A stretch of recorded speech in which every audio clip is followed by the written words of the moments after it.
के माध्यम से मैं हमारे सभी ग्राहकों को बताऊंगा जी कि जो भी परचेज करना है, जो भी घर खरीदने वाले ग्राहक हैं, वो कभी भी अगर आप किसी भी हाँ चैनल पार्टनर्स जिनको बोलते हैं, जो ब्रोकर जिनको हाँ बोलते थे, आज बिल्डर से उनको चैनल पार्टनर्स और एम्बेसडर्स बोलते हैं, जी उनके माध्यम से जाएं। क्योंकि आज की तारीख में चैनल पार्टनर्स जो है रेरा की ट्रेनिंग लेके बहुत सारी ऐसी जानकारी उसके पास रहती है प्रोजेक्ट के ताल्लुक से, हाँ तो वो आपको सही गाइडलाइन दे सकता है, आपको सही प्राइस दिला सकता है, जी क्योंकि उस चैनल पार्टनर्स को मालूम है कि इस डेवलपर की अभी क्या नीड है, जी किस भाव में वो नेगोशिएट कर कर सकता है। सकता है। दुबई मार्केट में कैश में मिल चुका है। दुबई की मार्केट जो मैं बताऊं आपको, बहुत सारे करेक्शंस आ गए हैं और पिछले साल, 1.5 साल, 2 साल के अंदर जी जिन्होंने भी वहां पे इन्वेस्ट किया है वो सब माइनस में चले गए। ओके और आज की तारीख में जो वहां पे सोच रहे थे जाने के लिए, अब वो ये सोच रहे हैं कि नहीं यार, इंडिया ही बेस्ट है, यहाँ पे ही हमारे को इन्वेस्ट करना है और यहीं पे हमारी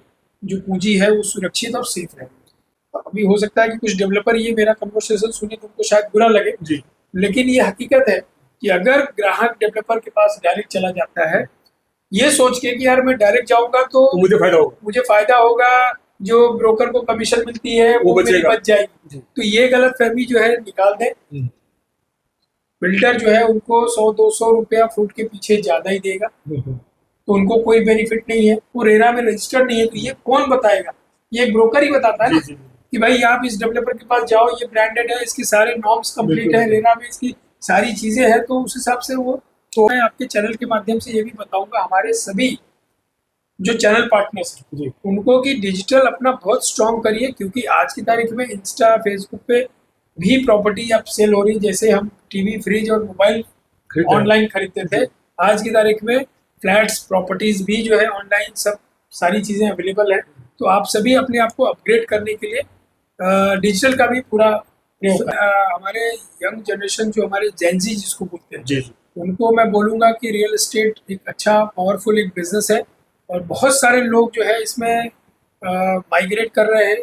बड़े बड़े कंपनियों में काम करने वाले लोग, इनफैक्ट एमबीए करके जो स्टूडेंट जो जॉब कर रहे थे वो भी सब छोड़ के आज रियल एस्टेट में अपनी फर्म चला रहे हैं, जी क्योंकि इसका ग्रोथ अच्छा है, इसमें एक अलग फाइनेंस भी इसमें लोग अच्छा कमा रहे हैं। तो इसमें मैं सबको आह्वान करूंगा और अगर मेरी जरूरत पड़ी तो मैं आप सभी को गाइड करने के लिए भी तैयार हूँ और आप सबको मैं बोलूंगा कि आप सब रियल एस्टेट ज्वाइन करें। तो सरकार ने वो गरीबों को ध्यान में रख के एक जोन वाइज जो है उन्होंने रेडी रेकनर जो है एक लाया है, जो बहुत जल्दी ये बिल पास होगा और 100% पास होगा, क्योंकि हमारे कुछ सो कॉल्ड चेयरमैन सेक्रेटरी जी जो आज की तारीख में खुद ब्रोकर बनने की कोशिश कर रहे हैं, जो कि पूरी तरीके से इलीगल है। नमस्कार दोस्तों, मैं ओपी सिंह आपका शहर में आपका स्वागत करता हूं। हम लगातार ऐसी कोशिश में रहते हैं कि अलग अलग विषयों पर शहर के हित की बात करें और उसमें कुछ प्रकाश डालें। आज हमारे स्टूडियो में मौजूद है Mira Bhayandar property dealer association के अध्यक्ष अजय दुबे जी। उनसे हम चर्चा करेंगे और जानेंगे मीरा भाईंदर से लेकर पालघर तक का जो रियल एस्टेट बिजनेस है वो क्या है और किस उसके भविष्य क्या है। सर नमस्कार, आपका स्वागत है। नमस्कार सर, ये रियल एस्टेट बिजनेस में आप जो आए हैं, ये कब से आए हैं, आपकी यात्रा क्या हुई, आपका थोड़ा सा परिचय दर्शकों में।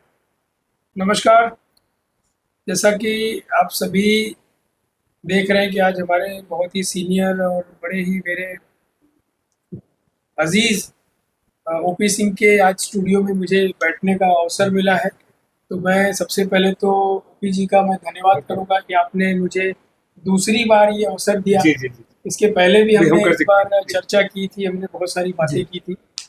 और जहाँ तक रही मेरी जर्नी की बात, तो मैं आप सभी को बता दूं कि मैं मीरा भाईंदर में पिछले 3 डेकेड से मैं रह रहा हूँ ओपी जी, 30 साल के ऊपर हो गया। जी। और मैं जब मीरा भाईंदर आया था तो मेरे पिताजी के साथ मैंने रियल एस्टेट का ही बिजनेस स्टार्ट किया था और यहाँ पे हमने बहुत सारे उतार चढ़ाव देखे जी रियल एस्टेट में। जी लेकिन फिर भी मेरी एक टैगलाइन है जो मैं हमेशा बोलता हूँ कि रियल एस्टेट ही रियल है, जो कि मुझे बहुत पहले समझ में आ गया था।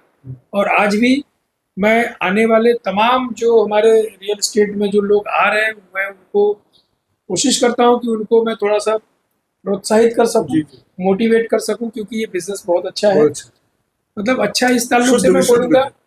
कि आज हम मतलब लोगों के सपनों का घर दिलाते हैं। जी जी जो लोगों का ड्रीम हाउस होता है, ड्रीम होम होता है, वो सपना हम पूरा करते हैं। साकार करने में आप हाँ, सहयोग करते तो उसमें हम लोग साकार करते हैं वो सपना। और कोशिश ये रहती है कि रियल एस्टेट जो है पूरी ट्रांसपेरेंसी से की जाए, हैं जी। पूरी ईमानदारी से की जाए, जिसमें हमारे ग्राहक, हमारे डेवलपर के बीच में ऐसा कोई भी विवाद ना ना होने हो।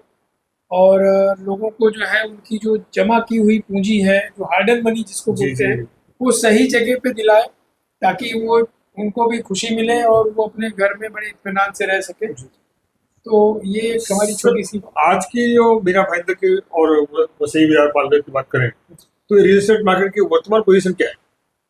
देखिए, रियल एस्टेट की वर्तमान पोजीशन जो है बहुत स्ट्रांग है। जैसा कि अगर मैं बात करूं तो आपको पता है कि आज हमारे वर्ल्ड में कितना एक वॉर वाला एक माहौल चल बिल्कुल रहा है, बिल्कुल। ठीक है। उस माहौल से आज बड़े बड़े कंट्री में जो है ना, वहाँ की क्राइसिस आ अर्थव्यवस्था गई। पूरी हिल हिल चुकी है। चुकी। लेकिन आज अपना जो भारत है, भारत आज भी एकदम स्टेबल स्ट्रांग है। है, स्ट्रांग है। कहीं ऐसी कोई पैनिक सिचुएशन नहीं। हाँ, हम लोग हर चीज का प्रिकॉशन जरूर ले रहे हैं, बिल्कुल बिल्कुल। लेकिन यहाँ पे कोई ऐसी गतिविधियां नहीं हुई जिससे कि कोई भी इन्वेस्टर ऐसा पैनिक हो जाए। जी अब मैं आपको बताऊं कि ये परिस्थितियां देख के जितने भी हमारे हिंदुस्तान के एनआरआईज जो वहाँ पे रहते हैं, हाँ, या कुछ यहाँ पे भी जो उद्योगपति हैं जिन्होंने वहाँ पे इन्वेस्टमेंट किया, जी वहाँ की इस परिस्थिति में माहौल ऐसा हो गया कि पूरी मार्केट क्रैश हो गई जी जी रियल एस्टेट की। जी यहाँ पे अब्रॉड में, ओवरसीज। जी अब वहाँ के लोग सब वापस से बैक गियर में आ गए और अभी इंडिया में ही लोग इन्वेस्ट कर रहे हैं। और इससे ये तो साबित हो गया कि इंडिया की जो मार्केट है वो बहुत स्टेबल है। यहाँ का जो रियल एस्टेट है बहुत स्टेबल है। यहाँ पे कोई भी इन्वेस्ट करेगा तो अच्छा खासा पैसा भी कमाएगा। और दुबई को बहुत बड़ा स्थान मिलता था, हाँ, लेकिन अब दुबई मार्केट क्रैश में मिल चुका है। दुबई की मार्केट जो मैं बताऊं आपको, बहुत सारे करेक्शंस आ गए हैं। और पिछले साल, 1.5 साल, 2 साल के अंदर जी जिन्होंने भी वहां पे इन्वेस्ट किया है वो सब माइनस में चले गए। ओके। और आज की तारीख में जो वहां पे सोच रहे थे जाने के लिए, अब वो ये सोच रहे हैं कि नहीं यार, इंडिया ही बेस्ट है, यहाँ पे ही हमारे को इन्वेस्ट करना है और यहीं पे हमारी जो पूंजी है वो सुरक्षित और सेफ है। सर, आज की जो परिस्थितियां हैं और पिछले 5 साल की देखें तो उसमें क्या बदलाव आए हैं, और क्या आज भी मीरा और भाईंदर पहली बार घर खरीदने वालों की प्राइमरी लिस्ट पे है? नहीं नहीं, बिल्कुल है। और देखिए, घर जो खरीदने वाला चाहे पहली बार हो चाहे वो दूसरी बार हो, घर की प्रायोरिटी तो सबसे पहले होती है। और आज भी जिस तरीके से मीरा भाईंदर, मैंने बताया जी कि मीरा भाईंदर शहर जो है सबब का सबसे फास्टेस्ट ग्रोइंग सिटी है। जी जी तो यहाँ पे जिस तरीके से इंफ्रास्ट्रक्चर बढ़ रहा है, चूंकि ये मुंबई से सटा हुआ है, सबसे बड़ा एक बेनिफिट ये है।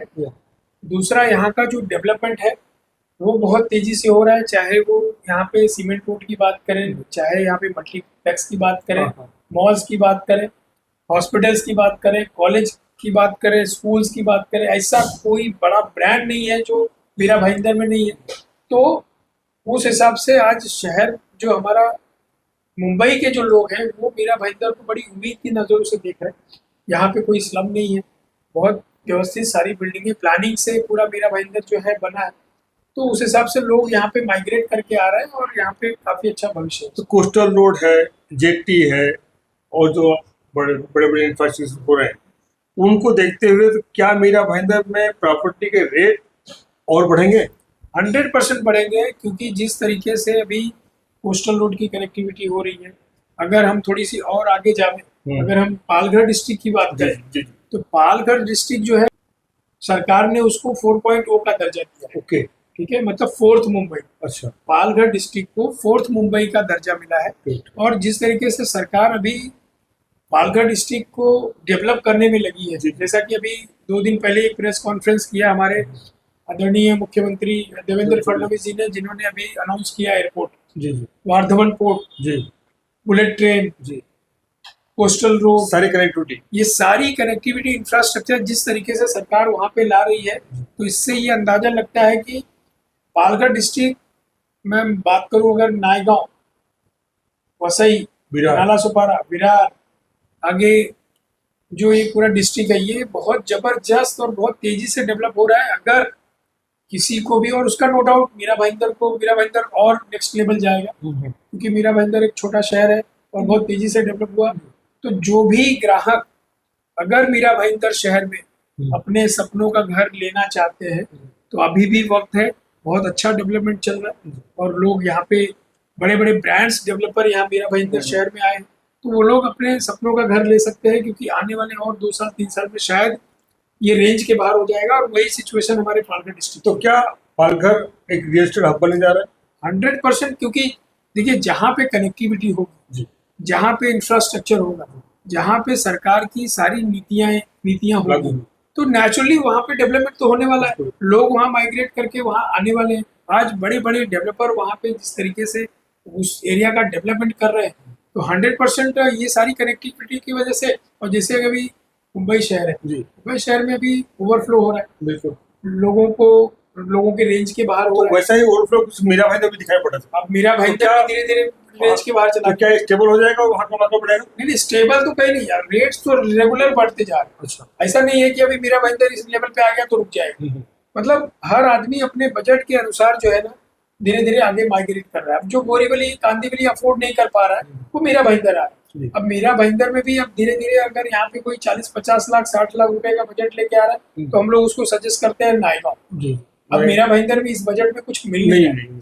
तो कहने का मतलब ये है कि आगे चल के ये सारी चीजें भी आगे डेवलप हो रही है और लोग वहां तक जा रहे हैं, और जो जिनको भी जाना है वो जल्दी जाए और अपना अपना बुकिंग कराएं ताकि वो सही प्राइस। आप चूंकि रियल प्रॉपर्टी में करते हैं सर, घर खरीदते समय किन बातों का ध्यान रखना चाहिए और खरीदार क्या गलतियां करता है? देखिए ये बड़ा अहम मुद्दा है ओपी जी। आज की तारीख में ग्राहक जो है, कई बार मैं तो पहले तो आपकी इस चैनल के माध्यम से मैं हमारे सभी ग्राहकों को बताऊंगा जी, कि जो भी परचेज करना है, जो भी घर खरीदने वाले ग्राहक है, वो कभी भी अगर आप किसी भी चैनल पार्टनर्स जिनको बोलते हैं, जो ब्रोकर जिनको बोलते थे, आज उनको चैनल पार्टनर्स और एम्बेसडर्स बोलते हैं, उनके माध्यम से जाएं। क्योंकि आज की तारीख में चैनल पार्टनर्स जो है रेरा की ट्रेनिंग लेके बहुत सारी ऐसी जानकारी उसके पास रहती है प्रोजेक्ट के ताल्लुक से, तो वो आपको सही गाइडलाइन दे सकता है, आपको सही प्राइस दिला सकता है, क्योंकि उस चैनल पार्टनर्स को मालूम है कि इस डेवलपर की अभी क्या नीड है, किस भाव में वो नेगोशिएट कर सकता है। ठीक है, कई बार ऐसा होता है कि ग्राहक, अभी हो सकता है कि कुछ डेवलपर ये मेरा कन्वर्सेशन सुने तो उनको शायद बुरा लगे जी, लेकिन ये हकीकत है कि अगर ग्राहक डेवलपर के पास डायरेक्ट चला जाता है ये सोच के कि यार मैं डायरेक्ट जाऊंगा तो मुझे फायदा होगा, जो ब्रोकर को कमीशन मिलती है वो मेरी बच जाएगी, तो ये गलत फहमी जो है निकाल दें। बिल्डर जो है उनको 100-200 रुपया फुट के पीछे ज्यादा ही देगा, तो उनको कोई बेनिफिट नहीं है। और सबसे बड़ा मिथ इसमें यह है कि अगर कोई सामने से कोई डेवलपर अगर कोई गलत निकल गया, उसके प्रोजेक्ट्स की क्लियरेंस नहीं है, वो रेरा में रजिस्टर्ड नहीं है, तो ये कौन बताएगा? ये एक ब्रोकर ही बताता है ना कि भाई आप इस डेवलपर के पास जाओ, ये ब्रांडेड है, इसके सारे नॉर्म्स कंप्लीट है, रेरा में इसकी सारी चीजें हैं, तो उस हिसाब से वो। तो सर जब महारेरा के अप्रूवल के बिना घर खरीदना क्या जोखिम भरा है? बिल्कुल है, बिल्कुल है। सीसी रेरा का आम खरीदार के लिए क्या महत्व है? देखिए जो भी परमिशंस होती है, एक कोई इमारत बनाने के लिए डेवलपर को जितने कॉम्प्लायंस होते हैं वो सारे कॉम्प्लायंस को नगर पालिका में करने के बाद, और इसके बाद वो सारा पुटअप करता है डेवलपर रेरा में जी।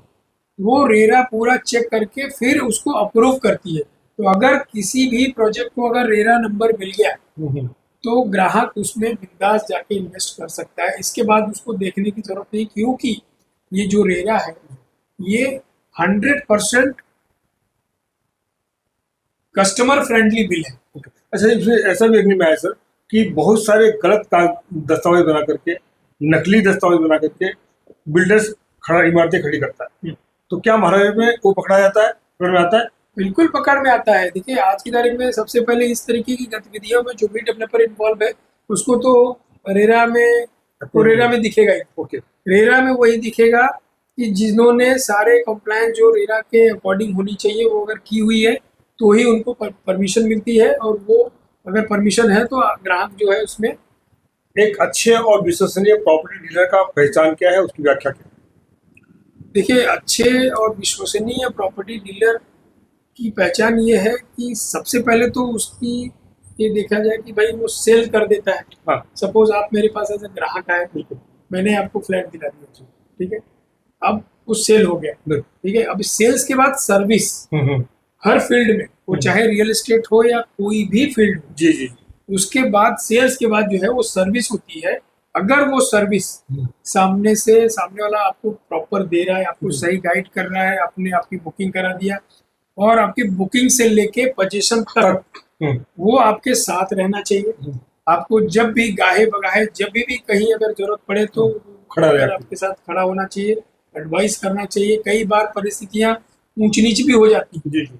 तो उस परिस्थिति में भी वो साथ में वो खड़े रहने चाहिए और साथ में वो खुद रेरा रजिस्टर्ड चैनल पार्टनर होना चाहिए, वो किसी न किसी एसोसिएशन का सदस्य होना चाहिए और उनका बैकग्राउंड क्या है उसके बारे में भी पता करके तभी किसी भी चैनल पार्टनर के साथ जाना चाहिए। सर आजकल जो डिजिटल प्लेटफॉर्म आ गए हैं, तो डिजिटल प्लेटफॉर्म क्या प्रॉपर्टी डीलर एसोसिएशन को या डीलर को प्रभावित किया है, कर रहा है?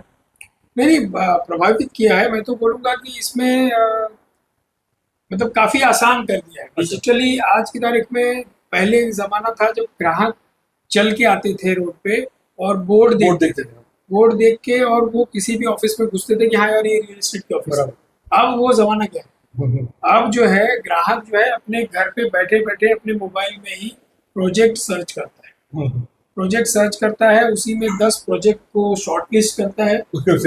इसके बाद उसको कॉल करता है कि भाई ये प्रोजेक्ट मुझे आपका पसंद है, इसका पूरा डिटेल शेयर करो, वीडियो शेयर करो। वो घर बैठे बैठे देख लेता है सब कुछ। इसके बाद उसको पसंद आता है तो ही वो उस पर्टिकुलर प्रोजेक्ट को विजिट करता है। तो डिजिटल में आज की तारीख में मैं आपके चैनल के माध्यम से ये भी बताऊंगा, हमारे सभी जो चैनल पार्टनर्स हैं उनको कि डिजिटल अपना बहुत स्ट्रॉन्ग करिए, क्योंकि आज की तारीख में इंस्टा फेसबुक पे भी प्रॉपर्टी अब सेल हो रही। जैसे हम टीवी, फ्रिज और मोबाइल ऑनलाइन खरीदते थे, आज की तारीख में फ्लैट्स, प्रॉपर्टीज भी जो है ऑनलाइन सब सारी चीजें अवेलेबल है।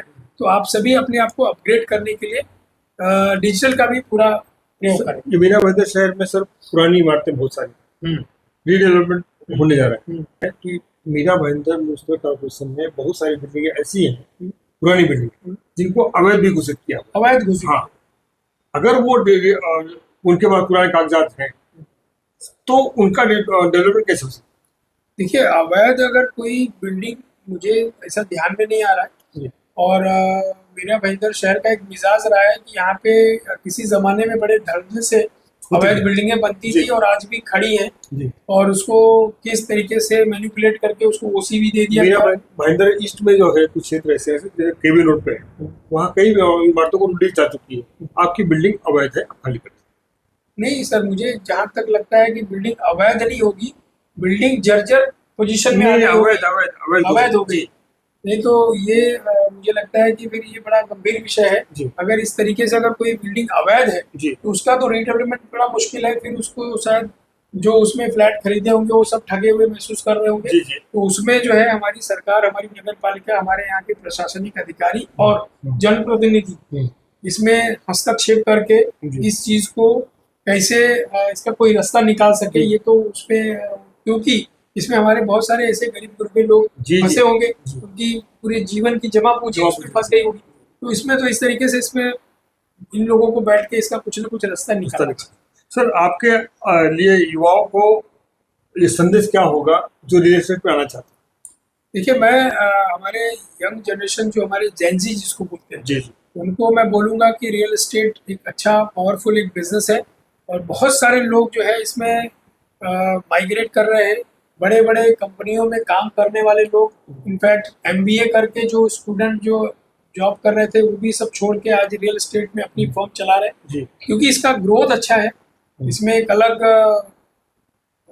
फाइनेंस भी इसमें लोग अच्छा कमा रहे हैं। तो इसमें मैं सबको आह्वान करूंगा, और अगर मेरी जरूरत पड़ी तो मैं आप सभी को गाइड करने के लिए भी तैयार हूँ, और आप सबको मैं बोलूँगा कि आप सब रियल एस्टेट ज्वाइन करें। घर खरीदना है तो रेडी पोजीशन ले या अंडर कंस्ट्रक्शन ले, दोनों ऑप्शन आज की तारीख में रेरा आने के बाद हम रेडी में भी जा सकते हैं और अंडर कंस्ट्रक्शन में भी आंख बंद करके हम प्रॉपर्टी ले सकते हैं। आप इन्वेस्टमेंट को ज्यादा अच्छा मानते हैं क्या सेल्फ यूज के लिए होता है? डिपेंड करता है, सेल्फ यूज के लिए तो सेल्फ यूज है ही है, लेकिन अगर आप प्रॉपर्टी में इन्वेस्ट करते हैं तो उसका अच्छा अप्रिसिएशन होगा और अच्छा इन्वेस्टमेंट होना चाहिए। तो फ्लैट में इन्वेस्ट करना चाहिए या प्लॉट में? मुझे लगता है कि फ्लैट की डिमांड ज़्यादा है, क्योंकि उसके बायर हमेशा मिलते हैं और प्लॉट में इन्वेस्टमेंट बड़ा रहता है, तो इसलिए अपने अपने कैपेसिटी के हिसाब से इन्वेस्ट करना चाहिए। लेकिन मुझे लगता है कि फ्लैट और कमर्शियल में, अगर मैं दुकानों वगैरह में अगर आपके पास बजट है तो इन्वेस्ट करना चाहिए, उसका अच्छा ग्रोथ हो। 2026 में मीरा भाईंदर का सबसे हॉट लोकेशन क्या है? देखिए 2026 में ही नहीं, मैं तो पिछले 15 साल से मैं आज की तारीख में एक ही हॉट और बहुत ही अच्छा लोकेशन मानता हूँ, जो कि मीरा भाईंदर है। और मीरा भाईंदर में अगर कोई भी आता है तो उसके बारे में एक सलाह जो हर होम बायर को हमेशा याद रखनी चाहिए, ऐसी क्या सलाह होगी? देखिए, आपकी हार्ड एंड मनी है, आपको कहीं पे भी इन्वेस्ट करने के पहले खुद भी जो है उसका R&D करना चाहिए। अगर आप किसी चैनल पार्टनर के साथ जा रहे हैं तो उस चैनल पार्टनर का बैकग्राउंड निकालो। कोई प्रोजेक्ट में अगर इन्वेस्ट कर रहे हो तो उसका भी पूरा R&D। ज़रूरी नहीं है कि हम अप्रेरा के ऊपर या हम किसी डेवलपर के ऊपर या हम किसी चैनल पार्टनर के ऊपर पूरी तरीके से डिपेंड हो। हमको वो सारी गाइडलाइन वहाँ पे मिलेगी, लेकिन हमारा भी जो है दायित्व बनता है कि हम अपने जो भी है आंख और कान खुले रखें और उसको पूरे तरीके से अपना भी एक बैकअप रखे, R&D करके ही हम कोई प्रोजेक्ट के लिए आगे बढ़ें। डेली रेकनर का जो नया प्रावधान आया हुआ है वो क्या है और किस मद में उपयोग हो सकता है? देखिए, रेडी रेकनर जो है हमारे उन दबे कुचलों को ध्यान में रख के सरकार ने एक निर्णय लिया है कि अगर ये शहर है, सपोज अगर हम मीरा भाईंदर की बात करें, मीरा भाईंदर में आज गगनचुंबी इमारतें बन रही हैं, बिल्कुल बहुत सारी हाई फाई एमिनिटीज वाली बिल्डिंगें बन रही हैं, लेकिन अगर उसी के बगल में अगर कहीं छोटा सा कोई अगर स्लम है या कहीं छोटी सी कोई ऐसी डेवलपमेंट की सोसाइटी है, ठीक है, अब उनकी कैपेसिटी नहीं है कि भाई वो भी ऐसी हाई राइज टावर बना सके, उसमें कुछ मिनिमम और लोअर मिडिल क्लास के लोग रहते हो, एमिनिटीज उतना एमिनिटीज नहीं। तो सरकार ने वो गरीबों को ध्यान में रख के एक जोन वाइज जो है उन्होंने रेडी रेकनर जो है लाया है, जो बहुत जल्दी ये बिल पास होगा और 100% पास होगा, क्योंकि हमारे मुख्यमंत्री जी इस चीज़ का अनाउंसमेंट कर चुके हैं। महसूल मंत्री हमारे बावन कुले जी ने इसका अनाउंसमेंट कर दिया है। तो ये जो है ये हमारे उन तबकों को बहुत बूस्ट देगा, जो कि मिडिल क्लास जो घर लेने के लिए उनको एक एक रुपए एक एक पाई जोड़ना पड़ता है। तो जब वहाँ पे रेकनर का उनको थोड़ी राहत मिलेगी तो 100% वो जो तबका है वो ज़्यादा से ज़्यादा प्रभावित होगा उससे और वो ज़्यादा घर ले सकते हैं। सर, आप लोग जब जाते हैं किसी कस्टमर को दिखाने के लिए, नई बिल्डिंग हो या पुरानी बिल्डिंगों में जाते हैं तो सोसाइटियों से क्या आपको कॉर्पोरेशन मिलता है? देखिए, ये एक बड़ा ज्वलनशील मुद्दा है मीरा भाईंदर शहर का। हमारे सोसाइटी के कुछ सो कॉल्ड चेयरमैन सेक्रेटरी जो आज की तारीख में खुद ब्रोकर बनने की कोशिश कर रहे हैं, जो कि पूरी तरीके से इलीगल है। नए नए प्रावधान बनाते हैं। अगर कोई भी सपोज मैंने आपको एक सोसाइटी में घर दिया, ठीक है, और अगर आप चाहते हो कि वो घर मेरा मैं आपका बेच के आपको दूसरा कुछ दिलाऊं, अगर मैं वो घर आपका बेचने आता हूँ तो वहाँ पे सोसाइटी के लोग कुछ लोग जो है कुछ अपने फेवरेट को लाते हैं और वो चाहते हैं कि बस यही लोग रहे, क्योंकि वो फेवरेट जो है उनको ऊपर से कुछ कमीशन देता है। तो इस तरीके से नए नए कुछ रूल्स और रेगुलेशंस लगा के और कुछ एक्स्ट्रा पैसा डिमांड करके इस तरीके से हमारे सोसाइटी के चेयरमैन सेक्रेटरी मीरा भाईंदर की ऐसी बहुत सारी समस्याएं जो है हमारे तक आई हैं और हम कल इसके ऊपर एक प्रेस कॉन्फ्रेंस लेने जा रहे हैं। हमारे लीगल की टीम इस पे पूरी बैठ के और इसका पूरा ब्यौरा निकालेगी और ऐसे लोगों के ऊपर बहुत जल्द हम कार्रवाई करने वाले हैं जो इस तरीके से ब्राइब मांगते हैं, पैसे मांगते हैं कि भाई आप हमको पैसे दोगे तो हम इसमें आपको लीड बताएंगे कौन सा फ्लैट बिकने वाला है और हम आपको ऑथराइज कर देंगे बेचने। तो हमारे यहाँ पे 2500-3000 मेंबर्स हैं, ठीक है, तो वो कहाँ जाएंगे भाई? उनको भी तो काम करना है। आप अगर पर्टिकुलर 1 या 2 को खाली अगर अपने चॉइस और अपने कमीशन के हिसाब से अगर आप करोगे तो, या अगर हमने आपकी सोसाइटी में हमने 10 फ्लैट अगर किसी इन्वेस्टर को बेचा है तो उसका फ्लैट का वो बेचने की जवाबदारी या वो रेंट की जवाबदारी हमारी है। तो आप उसको बोलोगे नहीं अभी आप नहीं करोगे, ये करेगा, तो ये तो हमारे पेट पे लात है। तो ये सारी चीजों को लेके, इस मुद्दे को लेके हम लोग इस विषय पे एक प्रेस कॉन्फ्रेंस करेंगे और उस पर बहुत सारी बातें होने वाली है और उस पर लीगल एक्शन। दर्शकों, आपने देखा अजय दुबे जी के जो विचारधारा है वो आप समझे उनका यही कहना है कि आप घर खरीदते हैं तो अपने जीवन की पूरी कमाई लगा देते हैं, पाई पाई जोड़ के जो आप इकट्ठा करते हैं उससे घर खरीदने जाते हैं। सपनों का घर लेने से पहले सावधानियां बरतें, तो उसी प्रॉपर्टी डीलर्स को कांटेक्ट करें जो रेरा में रजिस्टर्ड हो, और दूसरा चैनल पार्टनर। सावधानी बरतें, उनकी कहा माने, और सर समय समय पर आप गाइडेंस करने के लिए आते रहिए। Thank you, thank you.